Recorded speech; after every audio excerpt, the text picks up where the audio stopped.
নমস্কার। আজ আমরা এমন কিছু নিয়ে কথা বলবো যা শুনলে একজন ভারতীয় হিসেবে আপনার রক্ত গরম হয়ে যাবে। একদিকে আমেরিকার নির্লজ্জ ব্ল্যাকমেলিং, অন্যদিকে আবার ইউরোপের দ্বিচারিতা। আর ঘরের ভেতরেই দেশের পিঠে চরম বিশ্বাসঘাতকতার ছুরি মারা। হ্যাঁ, আজ আমরা বিশ্লেষণ করব কিভাবে আমেরিকা হঠাৎ করে ভারতের ওপর 12.5% ট্যারিফ চাপিয়ে আমাদের গলা টিপে ধরতে চাইছে। শুধু তাই নয়, কিভাবে পাকিস্তান আর ইউরোপ মিলে কাশ্মীরের নামে নতুন নোংরা খেলা শুরু করেছে। আর ভিডিওর একদম শেষে থাকবে এমন এক চাঞ্চল্যকর তথ্য যা প্রমাণ করে দেবে দেশের সবথেকে বড় শত্রু বোধহয় দেশের ভেতরেই লুকিয়ে আছে। শেষ পর্যন্ত না দেখলে আপনি বুঝতেই পারবেন না বিশ্বমঞ্চে ভারতের বিরুদ্ধে কত বড় ষড়যন্ত্র চলছে। চলুন ফ্যাক্টস এবং ডেটা দিয়ে মুখোশগুলো খুলে দিই। ভাবুন তো, আপনি কোনো একটি দেশের সাথে ব্যবসা বাণিজ্য নিয়ে দর কষাকষি করছেন। একটা হাই লেভেল মিটিং চলছে, আর ঠিক সেই সময়ে বিনা মেঘে বজ্রপাতের মতো তারা আপনাকে কৃতদাস প্রথা বা ফোর্সড লেবারের অপবাদ দিয়ে আপনার উপর 12.5% ট্যাক্স অতিরিক্ত বসিয়ে দিল। শুনতে কোনো মাফিয়া গ্যাংয়ের তোলাবাজি মনে হচ্ছে তো? ঠিক এই তোলাবাজিটাই করছে বিশ্বের সবথেকে শক্তিশালী দেশ আমেরিকার একটি সরকারি সংস্থা আছে, নাম হলো ইউএসটিআর অর্থাৎ ইউনাইটেড স্টেটস ট্রেড রিপ্রেজেন্টেটিভ।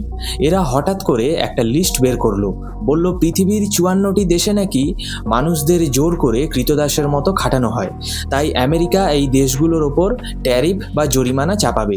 এই যে 54টা দেশের লিস্ট শুনলে আপনার চোখ কপালে উঠবে। এতে যেমন ভারতের নাম আছে, তেমনি আছে বাংলাদেশ আর চীনের নামও। গালফ কান্ট্রিগুলোর মধ্যে সৌদি আরব, ইউএই, বাহরিনও আছে। আপনি ভাবছেন শুধু কি এশিয়া? একেবারেই না। ইউরোপের খোদ ইউনাইটেড কিংডম এবং ওশেনিয়ার অস্ট্রিয়ার নামও কিন্তু এই লিস্টে রয়েছে। মানে পুরো পৃথিবীটাই যেন খারাপ, আর আমেরিকা একটা সাধু পুরুষ। কিন্তু এর পেছনে আসল নোংরা খেলাটা কি জানেন? আসুন দুয়ে দুয়ে চার করি। এর শেকড় লুকিয়ে আছে আমেরিকার অভ্যন্তরীণ রাজনীতি এবং একজন মানুষের বিরাট ইগোর মধ্যে। একটু ফ্ল্যাশব্যাকে যাই। 2025 সালে ডোনাল্ড ট্রাম্প আমেরিকার প্রেসিডেন্ট ছিলেন। তিনি নিজের ইচ্ছে মতো কোনো কারণ ছাড়াই এক একটা দেশের ওপর ট্যারিফ চাপিয়ে দিতে শুরু করেন। যারা আমেরিকার শর্তে রাজি হয় না তাদের ওপর ট্যাক্সের চাবুক। কিন্তু গল্পের টুইস্ট আসে 2026 সালের শুরুর দিকে। আমেরিকা খোদ সুপ্রিম কোর্টে ট্রাম্পের গালে এক বিরাট থাপ্পড় মারে। সুপ্রিম কোর্ট স্পষ্ট জানিয়ে দেয়, প্রেসিডেন্টের চাপানো এই সমস্ত ট্যারিফ সম্পূর্ণভাবে অবৈধ। সরকার যেন অবিলম্বে বিদেশের ওপর থেকে এই ট্যারিফ তুলে নেয়। সুপ্রিম কোর্টের ওপর তো আবার সরকার কথা বলতেই পারে না। বাধ্য হয়ে ট্রাম্প তখন সমস্ত ট্যারিফ তুলে নিতে বাধ্য হয়। কিন্তু ডোনাল্ড ট্রাম্প তো ডোনাল্ড ট্রাম্পই, মারাত্মক ইগোর মানুষ। সুপ্রিম কোর্ট তার লাগানো ট্যারিফ তুলে দিল। এত বড় অপমান তিনি হজম করবেন? ফেব্রুয়ারির 2026 ট্রাম্প তার অফিসারদের নিয়ে রুদ্ধদ্বার মিটিংয়ে বসছেন। পলিটিশিয়ানদের তো আর অত পড়াশোনা থাকে না, তাদের বুদ্ধি যোগায় ব্যুরোক্রেটরা। ট্রাম্প বললেন, ভাই, সুপ্রিম কোর্টের এই থাপ্পড় আমি হজম করব না। একটা রাস্তা বের করো যাতে আমি লিগ্যালি সারা পৃথিবীর গলা টিপে ধরতে পারি, আর সুপ্রিম কোর্টও আমাকে আটকাতে না পারে। অফিসাররা তখন 1974 সালের আমেরিকার ট্রেড অ্যাক্টের একটি ব্রহ্মাস্ত্র বের করে আনলো, সেকশন 301। এই আইনে কি বলা আছে জানেন? এই আইনে বলা আছে আমেরিকা হলো পৃথিবীর সবথেকে বড় হরিদাস পাল। আমেরিকা চাইলে নিজে যে কোনো পৃথিবীর যে কোনো দেশের হিউম্যান রাইটস নিয়ে ইনভেস্টিগেশন করতে পারে। কোনো দেশ ফোর্সড লেবার করছে কিনা, মানব পাচার বা হিউম্যান ট্রাফিকিং করছে কিনা, বা হিউম্যান ট্রাফিকিং করে কারখানায় বেগার খাটাচ্ছে কিনা, তা যাচ করার একমাত্র অধিকার নাকি আমেরিকার। আগে যেমন ব্রিটিশরা মনে করত সারা পৃথিবীকে সভ্য করবার দায়িত্ব তাদের, এখন আমেরিকা মনে করে সারা পৃথিবীর হিউম্যান রাইটসের দায়িত্ব তারা একাই নাকি দায়িত্ব নিয়ে রেখেছে। সব থেকে বড় জোকস শুনবেন, সারা পৃথিবীতে কোথায় কি ট্রেড রুল ভাঙা হচ্ছে সেটা দেখার জন্য WTO অর্থাৎ ওয়ার্ল্ড ট্রেড অর্গানাইজেশন বসে আছে, কিন্তু আমেরিকা WTO-কে পাত্তাই দেয় না। তারা বাকি পৃথিবীকে জ্ঞান দেয় যে তোমরা WTO মেনে চলো, আর নিজেরা বলে আমরা আমাদের দেশের আইন অর্থাৎ সেকশন 301 দিয়ে বিশ্ব চালাবো। কি অসাধারণ ডাবল স্ট্যান্ডার্ড, তাই না? ট্রাম্প এই অস্ত্র পেয়েই ঝাঁপিয়ে পড়লেন। তিনি ভাবলেন দারুণ ব্যাপার, এবার আমি আমার ইনভেস্টিগেশন টিম পাঠাবো, আমার ইচ্ছে মতো রিপোর্ট বানাবো আর সুপ্রিম কোর্টকে গিয়ে বলবো, দেখুন হুজুর, আমি তো দেশের আইন মেনেই ব্যবস্থা নিচ্ছি। এবার আসি ভারতের কথায়। আমেরিকা ভারতের নামে ঠিক কি অভিযোগ করেছে? আমেরিকা বলছে না যে ভারত সরকার নিজে লোক ধরে 18 ঘন্টা বেগার খাটায়, কারণ সেটা বললে তো প্রমাণ দিতে হবে। আমেরিকা ঘুরিয়ে বলছে ভারতের কোথাও কোথাও লেবারদের নাকি শোষণ করা হচ্ছে, আর ভারত সরকার সেটা আটকাতে পারছে না। ব্যাপারটা ঠিক সেই ঘুষখোর ট্রাফিক পুলিশের মতো, যে ঠিক করে রেখেছে আপনাকে আজ ফাইন করবেই। আপনার হেলমেট আছে, লাইসেন্স আছে, পলিউশন আছে, তখন সে বলবে আপনার গাড়ির চাকার হাওয়া কম কেন, চলো 100 টাকা ফাইন দাও। আমেরিকার অবস্থাও ঠিক তাই, যে করেই হোক ভারতের ওপর ট্যারিফ লাগাতেই হবে।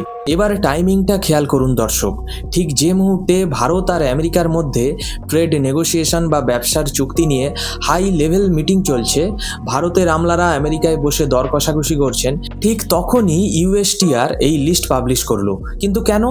কারণ এটা একটা পিওর ব্ল্যাকমেইলিং। নেগোসিয়েশনের টেবিলে আমেরিকার অফিসাররা ভারতের টিমকে বলবে, দেখুন আপনাদের ওপর তো 12.5% ট্যারিফ চাপিয়ে দিয়েছি ফোর্সড লেবার কেসে, আপনারা তো ফেঁসে গেছেন, তবে হ্যাঁ, আমাদের ব্যবসার শর্তগুলো যদি চুপচাপ মেনে নেন তাহলে লিস্ট থেকে আপনার নামটা আমরা মুছে দেব। এবার বুঝতে পারছেন জিওপলিটিক্সে কোন লেভেলের খেলা হয়? কেন আমাদের দেশের ইউপিএসসি স্টুডেন্টদের এত মোটা মোটা পলিটিক্সের বই গিলতে হয়? কেন ইন্টারন্যাশনাল রিলেশনস এত গভীরে গিয়ে পড়তে হয়? কারণ কাল যখন তারা সিভিল সার্ভেন্ট হয়ে এই চেয়ারেই বসবেন, তখন তাদের এই ডোনাল্ড ট্রাম্প, আমেরিকার এই ধুরন্ধর অফিসার আর তাদের সেকশন 301-এর মতো গুন্ডামির মোকাবিলা করতে হবে। ভারতবর্ষের অফিসারদেরও এখন ক্যালকুলেটর নিয়ে বসতে হয়, কোন আইনের কি প্যাঁচ কষে আমেরিকাকে কাউন্টার অ্যাটাক করা যায় এই নিয়ে। আপনারাই বলুন, আন্তর্জাতিক পলিটিক্সে এর থেকে বড় গুন্ডামি কি আর কিছু হতে পারে? আমেরিকার গুন্ডামির পর এবার আসি ইউরোপের দ্বিচারিতায়। সম্প্রতি ইউরোপীয় ইউনিয়ন এবং পাকিস্তানের মধ্যে 8ম স্ট্র্যাটেজিক ডায়ালগ অর্থাৎ 8th স্ট্র্যাটেজিক ডায়ালগ সম্পন্ন হলো। এরপর একটি জয়েন্ট স্টেটমেন্ট বা যৌথ বিবৃতি দেওয়া হয়, আর এখানেই লুকিয়ে আছে আসল বিষ। এই বিবৃতিতে লেখা হলো, ইউরোপ রাশিয়া ইউক্রেন যুদ্ধের ব্যাপারে পাকিস্তানকে জানিয়েছে, আর পাকিস্তান জম্মু কাশ্মীরের ব্যাপারে ইউরোপকে জানিয়েছে। শুনতে খুব খারাপ লাগছে, তাই না? কিন্তু এখানেই লুকিয়ে আছে আন্তর্জাতিক কূটনীতির সব থেকে নোংরা চাল। ইউএনের নিয়ম অনুযায়ী যুদ্ধ বা ডিসপিউট থাকা দুটো জায়গাকে একই ব্র্যাকেটে ফেলে দেওয়া হলো। মানে ইউরোপীয় ইউনিয়ন পরোক্ষভাবে বোঝাতে চাইলো যে রাশিয়া ইউক্রেনে যেমন যুদ্ধ চলছে, কাশ্মীরেও তেমন কিছু চলছে। ভারত কি চুপ করে শোনার পাত্র? ইনস্ট্যান্ট রিপ্লাই, ভারত কিন্তু সোজা ভাষায় জানিয়ে দিল, Jammu and Kashmir is an integral and inalienable part of India. Bharat ইউরোপকে পরিষ্কার মেসেজ দিল, who the hell are you? তোমরা পাকিস্তানের মুখে কাশ্মীরের কথা শুনলে কেন? শোনার পর চুপ করেই বা থাকলে কেন? তোমাদের বলা উচিত ছিল যে কাশ্মীর ভারতের নিজস্ব বিষয়। আপনারা ভেবে দেখুন আজকের নিউ ইন্ডিয়া কতটা অ্যাগ্রেসিভ। ইউরোপের সাথে ভারতের এত ব্যবসা, এত ডিফেন্স চুক্তি, তাও কিন্তু ভারত 1 ইঞ্চি জমিও ছাড়লো না। আন্তর্জাতিক মঞ্চে কাশ্মীরের কোনো জায়গা নেই আলোচনার জন্য। ভারতের এই ফ্রন্ট ফুটে খেলাটা কিন্তু সত্যি অসাধারণ। বাইরের শত্রুদের সাথে তো আমাদের অফিসাররা ঠিক লড়েই নেবেন, কিন্তু ঘরের শত্রুদের সাথে কি করে লড়বেন?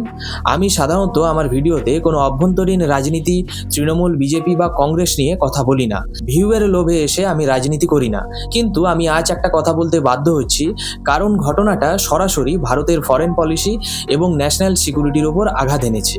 আপনারা জানেন রাজনীতিতে হার জিত থাকে, কিন্তু হেরে গিয়ে নিজের ক্ষোভ মেটাতে কেউ যদি দেশের সাথে বিশ্বাসঘাতকতা করতে পারে কি? পশ্চিমবঙ্গের প্রাক্তন মুখ্যমন্ত্রী ধর্মতলায় প্রকাশ্য মঞ্চ থেকে এমন কিছু বললেন যা সারা পৃথিবীর সামনে ভারতের মাথা হেঁট করে দিয়েছে। তিনি ঘুরিয়ে বললেন, বাংলাদেশে যাকে দিয়ে খুন করানো হয়েছিল সেই খুনি বাংলাদেশ থেকে মেঘালয় হয়ে পশ্চিমবঙ্গে ঢোকে এবং পশ্চিমবঙ্গের এসটিএফ তাকে অ্যারেস্ট করে। আর খোদ ভারতের স্বরাষ্ট্রমন্ত্রী নাকি ফোন করে ওনাকে বলেছিলেন বিষয়টা দেশের নিরাপত্তার স্বার্থে, এটা যেন বাইরে পাবলিক না করা হয়। উনি নাম বলেননি, কিন্তু যাকে আননোন গানম্যান বলে সারা বিশ্ব চেনে, যেমন ওসমান হাদিকে হেডশট করা হয়েছিল কিছুদিন আগে বাংলাদেশে, তার কথাই কি উনি স্বীকার করে নিলেন না প্রকান্তরে? আমি একজন সাধারণ কন্টেন্ট ক্রিয়েটার হয়ে বলি, নিন্দুকেরা বলে ভারত নাকি আননোন গানম্যান পাঠায়। আমরা মানি না, আমাদের দেশের সরকার এটা অফিসিয়ালি মানতে অস্বীকার করে। আর একজন প্রাক্তন মুখ্যমন্ত্রী যিনি সংবিধানের শপথ নিয়েছেন তিনি শুধুমাত্র রাজনৈতিক আক্রোশে দেশের একটা টপ সিক্রেট অপারেশনকে পাবলিক করে দিলেন। ভাবুন একবার, এই একটা স্টেটমেন্টকে হাতিয়ার করে পাকিস্তান আর বাংলাদেশে এবার ইউনাইটেড নেশনে গিয়ে কি বলবে? তারা বলবে, দেখুন ভারতের এক স্টেটের প্রাক্তন মুখ্যমন্ত্রী স্বীকার করছেন যে ভারতের স্বরাষ্ট্রমন্ত্রী অন্য দেশে লোক পাঠিয়ে খুন করে এবং সেই পালানো খুনিকে আবার সেভও করে। এর থেকে বড় ব্যাকস্ট্যাবিং বা দেশের পিঠে ছুরি মারা আর কি হতে পারে? দেশের সিকিউরিটি, মন্ত্রগুপ্তি সব কিছুই জলাঞ্জলি দেওয়া হলো শুধু নিজেদের রাজনৈতিক স্বার্থের জন্য। এমন ঘটনাকে আমরা ধিক্কার জানাই, এমন মানসিকতাকেও আমরা ধিক্কার জানাই। দর্শক বন্ধুরা, আন্তর্জাতিক রাজনীতিতে আবেগ দিয়ে চলে না, চলে লং টার্ম ভিশন দিয়ে। আজ আমেরিকার এই 12.5% ট্যারিফের বোঝা আমাদের মাথার উপরে কিন্তু ঝুলছে। ইউরোপ আমাদের দুর্বল জায়গা খোঁজার চেষ্টা চালাচ্ছে। এর মধ্যে আমাদের দরকার ঐক্য। কিন্তু যখন দেশের দায়িত্বশীল পদে থাকা কেউ শুধুমাত্র রাজনৈতিক রাগের বশবর্তী হয়ে দেশের সিকিউরিটি নিয়ে ছেলেখেলা করেন, তখন প্রশ্ন ওঠে, আমরা কি আদৌ সুরক্ষিত? আজকের এই পুরো বিশ্লেষণটা আপনাদের কেমন লাগলো? আমেরিকার ব্ল্যাকমেইলের বিরুদ্ধে ভারতের স্ট্যান্ড এবং আমাদের দেশের ভেতর এইরকম চরম দায়িত্ব জ্ঞানহীনতা নিয়ে আপনাদের কি মতামত কমেন্ট বক্সে অবশ্যই জানাবেন, কারণ দেশটা আপনার, আমার এবং আমাদের সবার। ভালো লাগলে ভিডিওটি শেয়ার করুন যাতে দেশের প্রতিটি মানুষ এই সত্যটা জানতে পারে। দেখা হচ্ছে পরের ভিডিওতে নতুন কোনো ভূ রাজনৈতিক বিশ্লেষণ নিয়ে। জয় হিন্দ, বন্দে মাতরম।